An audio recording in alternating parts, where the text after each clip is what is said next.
Whether you accept it or not, some people actually saw this stuff. People are actually going to believe us now. Imagine if it was acknowledged officially that UFOs exist.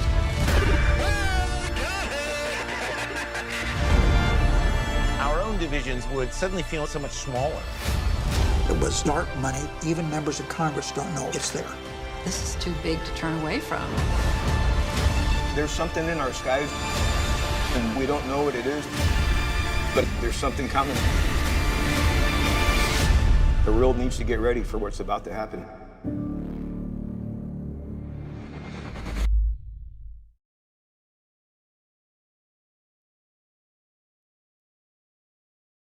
Good afternoon and welcome to Washington Post Live. I'm Frances Steed Sellers, a senior writer here at the Post.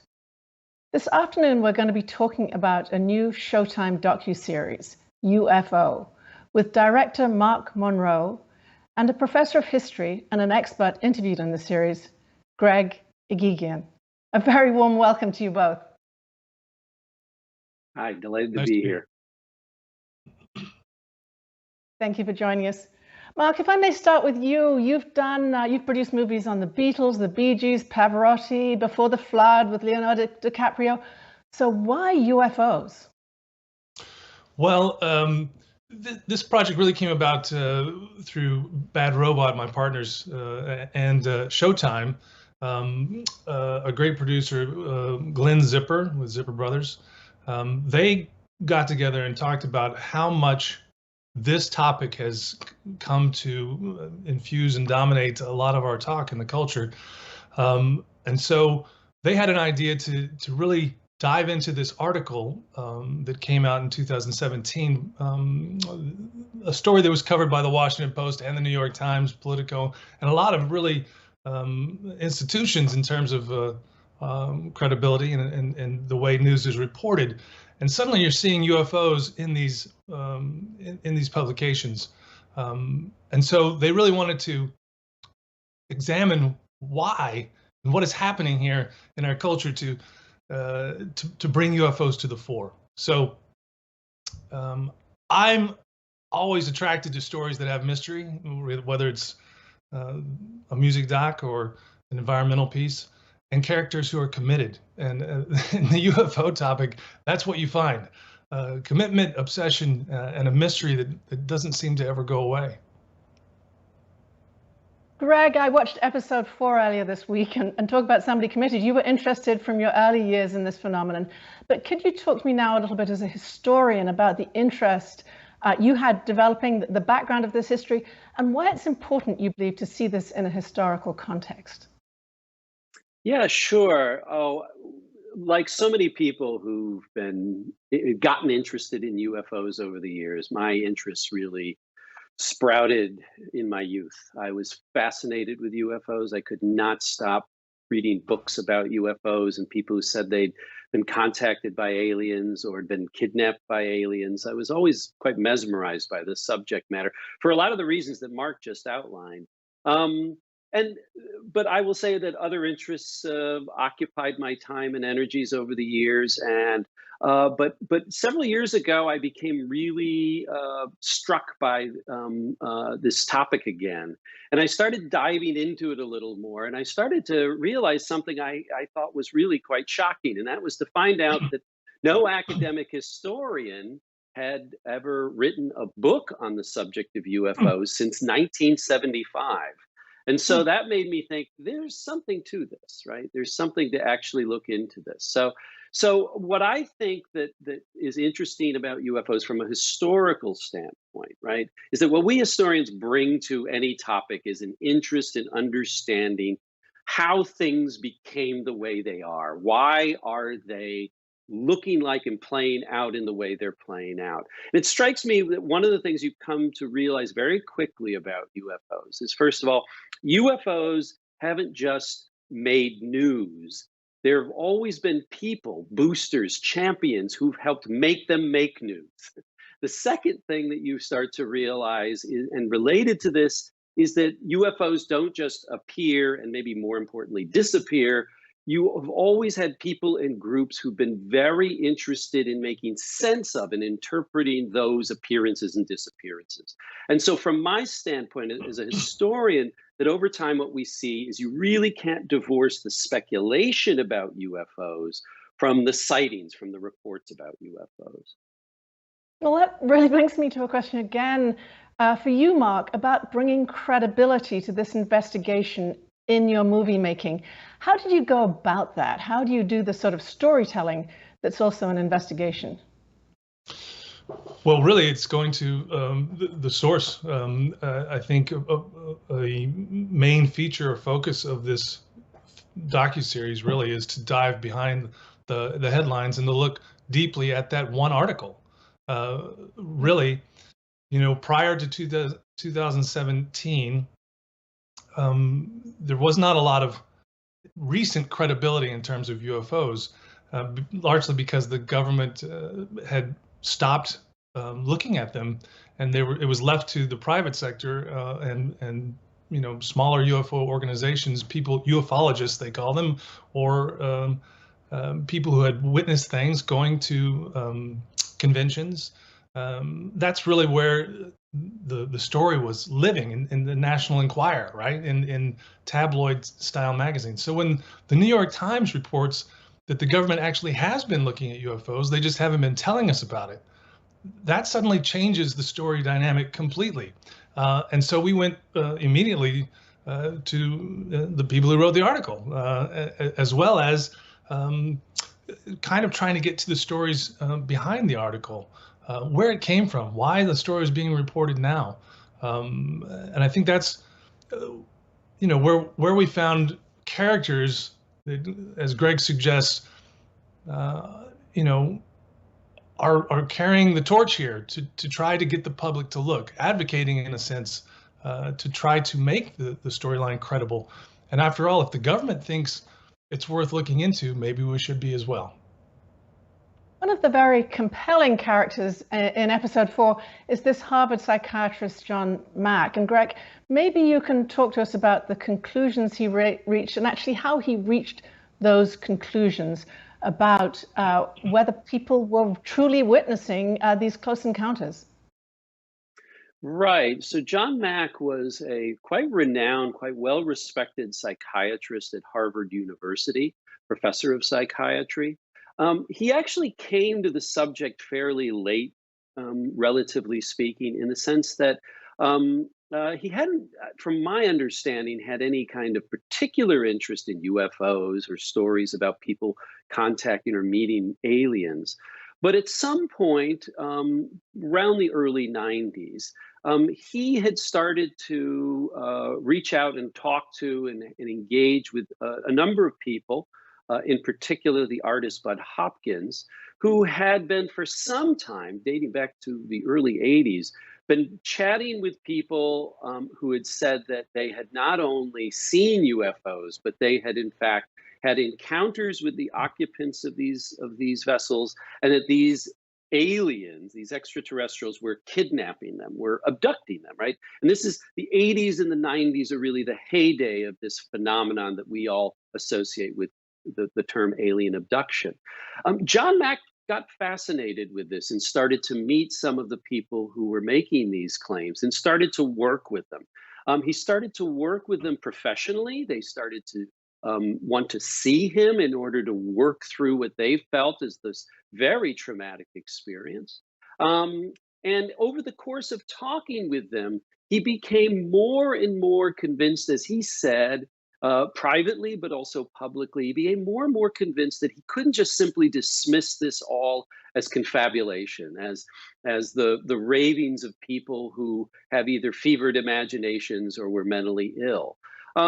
He never quite got around to the point of just full-throatedly saying, I think these people must be believed that you're having actual physical experiences with aliens, though he at times goes in that direction. But what he wanted to make an argument for was this idea that they were having an experience that he considered to be genuine, that something really was going on here, that it was something that defied standard scientific and medical explanation. And so he became a very vocal advocate for their perspectives throughout the 90s. And Mark, you choose to tell this story with sort of spooky lighting and great yawning libraries in the background, and certainly a kind of ghost story atmosphere. Why? Well, there's a couple reasons why I turned to Mac, which is I think one of the almost kind of reveals in terms of the series. We've, as a culture, been kind of obsessed with these things that are flying around in our airspaces, these very scientific looking things. We see them on the radar footage. That's really what the story was about in 2017. And what I find fascinating about Mac is it really, that challenges your notion of belief. It's one thing to think, there's something in the sky and I can't explain it. I don't know what it is. And it's another to take a kind of a larger step towards these stories of encounters, right? Of actual physical encounters in which the people John Mack talked to, one of the defining characteristics of them was that they were eminently normal. They were not looking for publicity. They were not running to the National Enquirer to tell their story. And so I found that fascinating. The other thing about Mac, which I do think has a haunting kind of aspect to it, is he's remotely kind of connected to this 2017 story. Ralph Blumenthal, one of the authors of the 2017 story, prior to writing, many years earlier in the 90s, early 2000s, I think, he had stumbled across a book by John Mack and was so taken by it as an investigative journalist, he thought this guy would make a great story. So he started to reach out to find him, and he died suddenly before he could get to him. And he died in a somewhat strange manner. At least he was run down in London, and by all accounts, he just looked the wrong way. The traffic's going the opposite direction. He's an American man, and he simply looked the wrong way. But much was made of the fact that he was suddenly taken in the midst of all of this talk about UFOs and abductions. And I found that fascinating. And Ralph obviously did, because he went on many years later to write the definitive book on John Mack. So here's a guy, an investigative journalist that is connected to both stories. And the third thing I love about the Mack story is, much like the New York Times, when a Harvard psychiatrist says we should look at this, it adds instant credibility. It's like the whole thing happened again in 2017 when the Post and the Times and Politico and these other organizations picked up this story. That's what happened with Mack. Prior to that, it was all about alien autopsies and Fox News Channel kind of crazy stories in the National Enquirer.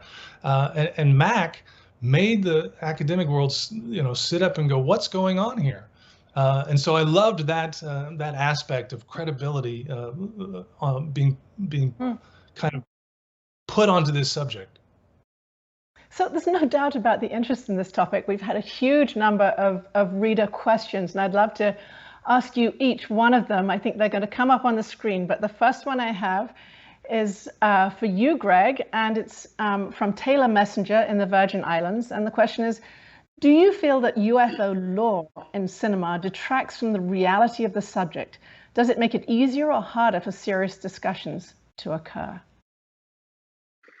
Yeah, that is a great question, because again, as I had said before about speculation, film, literature, they've played an enormous role in how we have come to conceive of aliens, of extraterrestrial worlds, of spaceships and things like that.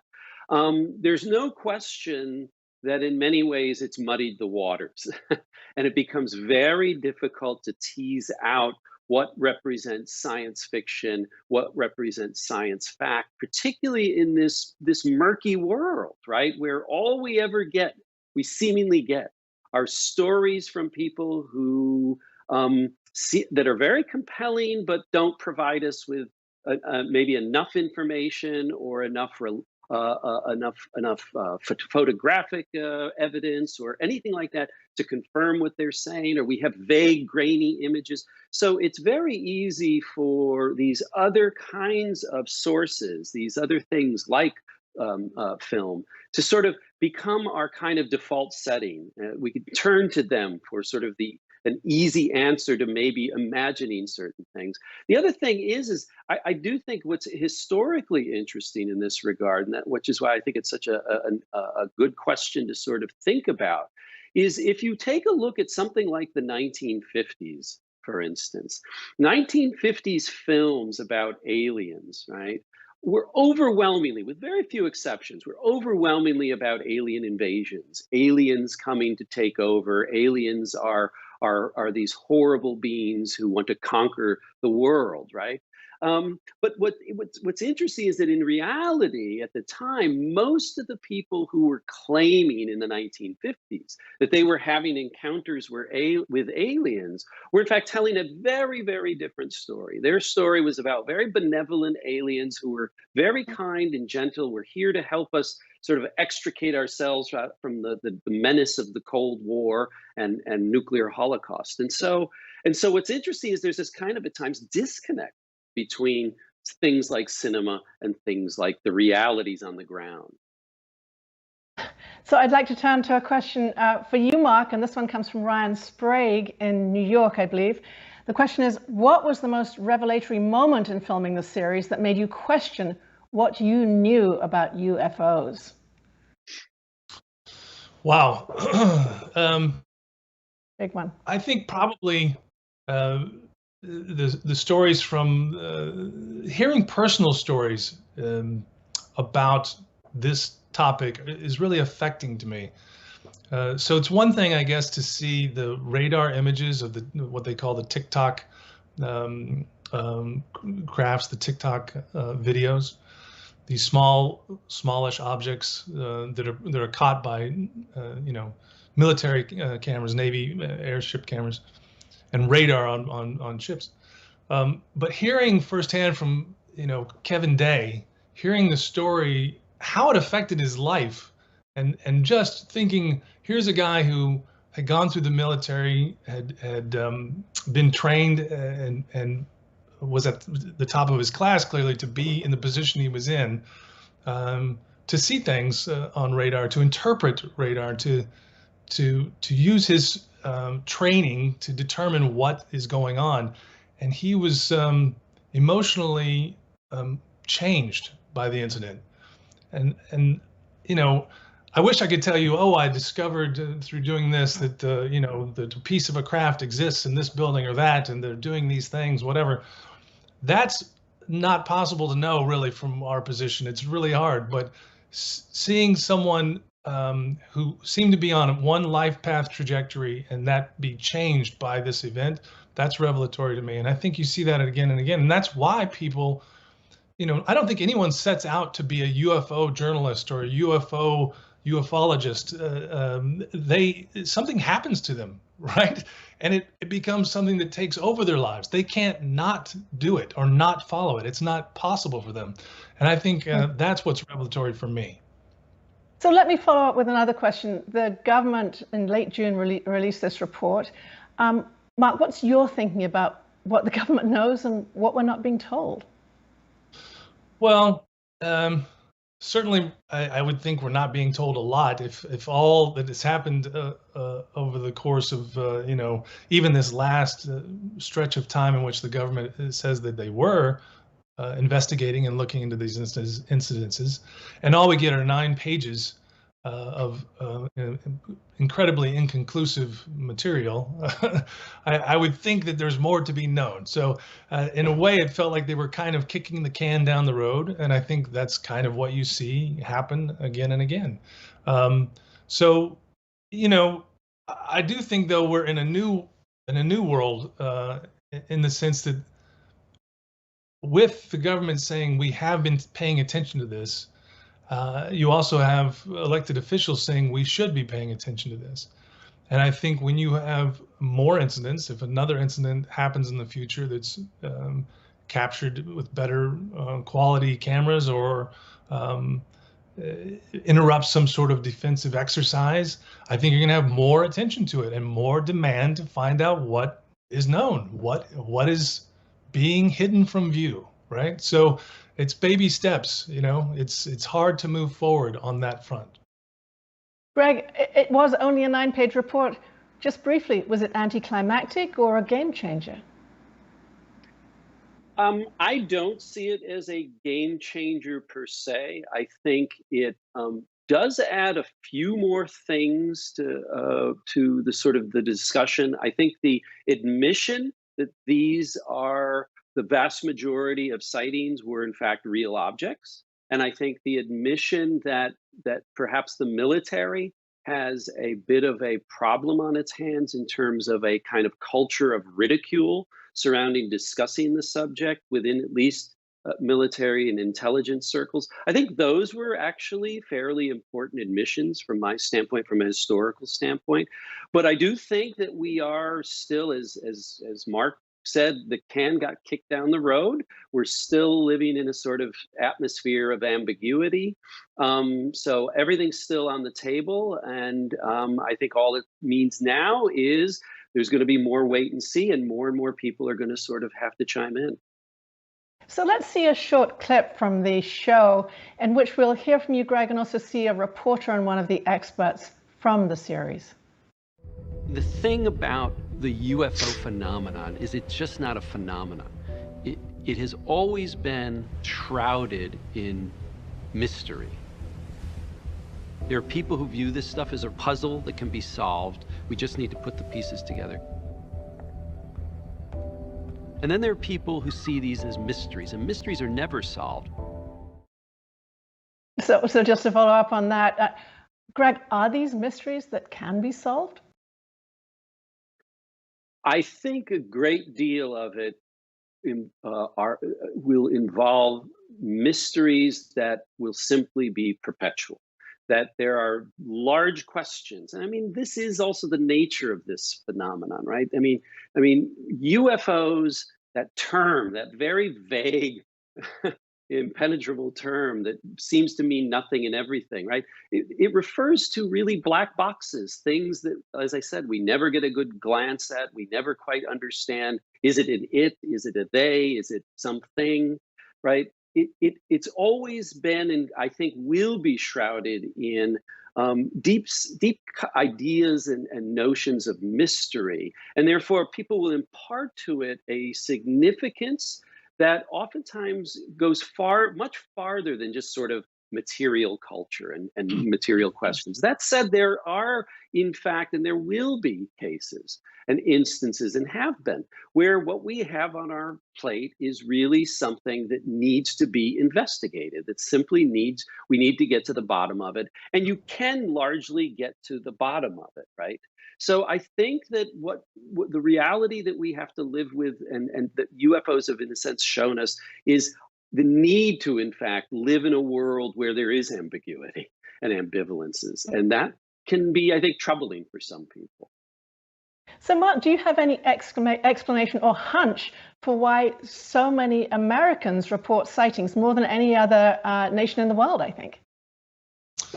I don't. I'm going to lay it on the line and say I don't have an explanation for that. I think maybe our curiosity is about this particular topic is at a higher level than maybe a lot of other places. I think that might be one reason. But you know, I would like to add to what Greg said earlier about the ridicule. I hope that even though the can has been kicked down the road, I think one thing the government report and the government's admission that they have been looking into this, and that this is something that needs to be looked into, will prevent some of the ridicule of the past. Imagine if this was not a laughing matter for all these years. Maybe we'd know more now. Maybe more people would, who have seen things or had things happen to them, would step up. Maybe our military, you know, we still have people in the military who have seen things, strange things, who have not gone on the record. We know this because they're afraid of the repercussions.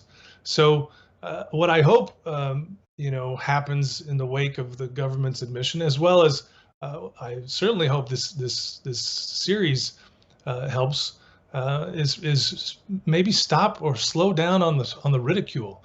Yes, a lot of it is bunk. We have people in our film say, you know, 95% of this stuff can probably be easily explained, but there is a percentage, a small percentage, it's really hard to explain. And I think laughing at it is not maybe helping.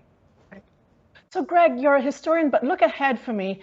What's next? Is it time for the US and Russia and China and maybe the UK to get together and say, we're not responsible for all these strange flying objects? We should be investigating together. Well, I think we're starting to see the first indications of something that I do think are, from my perspective, really, really positive. And that is the beginnings of civilian scientific concerted efforts and investigations of the phenomenon. So we've just heard recently about this new project coming out of Harvard, the Galileo Project, that among other things is a search for extraterrestrial intelligence beyond our solar system project. But it also will involve, supposedly at least, an effort aimed at trying to get to the bottom of certain kinds of unidentified aerial phenomenon within Earth's atmosphere, or at least at least orbiting Earth. What I've heard from scientific colleagues of mine who believe that the subject warrants more serious attention on the part of academia, what they've been looking for is an opportunity for scientists, for academicians to get involved in this in a way that won't rely on the military. And I think the reason for that are things that Mark alluded to earlier. The military, for I think some very good reasons, and the intelligence community for very good reasons, can be quite secretive, right, about the data and the information they have. So I think now we are at the next step where I think we're beginning to see some movement with regard to now opening up the investigation of this phenomenon in a way scientifically, academically, with all the rigor that comes with that. And I think that's a positive thing. So Mark, Bill Nelson, the NASA administration, said not very long ago that we should be communicating. I think we're listening, as we've been talking about. Is that your belief? Should we be reaching out to potential intelligent life beyond our own solar system? Well, I mean, that's one of the things we've done in the past, right? Send satellites into space with emitting sounds and hoping that someone hears on the other side. I think that the notion that we're alone seems, from where I sit, quite silly. I mean, you look at how vast our universe is, and you wonder how can we not be sharing it in some way, shape, or form.